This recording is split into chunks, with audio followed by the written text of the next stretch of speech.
Avant de commencer ce tuto, n'hésitez pas à vous abonner, à liker et à commenter, mais aussi à activer la cloche pour recevoir une notification dès la sortie des prochaines vidéos. N'oubliez pas que la chaîne a besoin de vous, alors n'hésitez pas, si vous le pouvez, à nous soutenir en cliquant sur le lien donation dans la description de cette vidéo. Merci à toutes et tous par avance. Bonjour à toutes et tous, dans cette toute nouvelle vidéo dédiée aux raccourcis clavier dans Logic, j'aimerais vous en montrer un qui, en complément de celui que je vous ai présenté précédemment, vous sera vraiment très utile.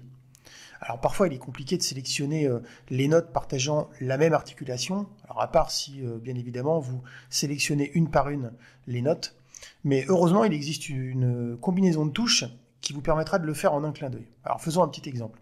Ici j'ai une petite partie de corde utilisant deux articulations différentes, d'ailleurs on le voit juste ici dans le menu articulation, j'ai spiccato et pizzicato. Et justement, ce que je voulais vous montrer, c'est que si par exemple, vous voulez sélectionner les notes n'utilisant que, par exemple, l'articulation spiccato, eh bien, il suffit tout simplement, sans rien changer d'ailleurs dans ce menu articulation, de sélectionner par exemple cette note et d'utiliser le raccourci Shift A et automatiquement, vos notes utilisant l'articulation spiccato extra short, alors ici, dans mon cas, c'est celle-ci, mais ça peut être n'importe quelle autre, hein. Ce sera en fonction des réglages que vous aurez fait dans Logic, seront sélectionnés. Si je sélectionne par exemple cette note-ci et que je fais Shift A, on voit que exclusivement les notes utilisant l'articulation suivante, ici dans le menu, mon articulation a changé, seront sélectionnées et aucune autre. Sachez que vous pourrez à tout moment modifier ce raccourci en affectant d'autres touches pour plus de confort, ou si vous utilisiez déjà cette combinaison en allant dans la fenêtre des raccourcis clavier et en modifiant cette option.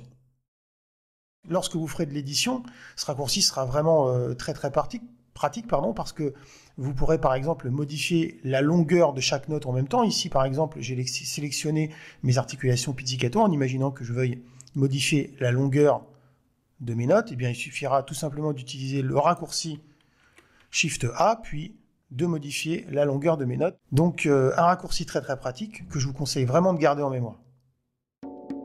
Voilà pour ce nouveau tuto, j'espère qu'il vous aura plu, et je vous dis à très bientôt pour un nouveau tuto.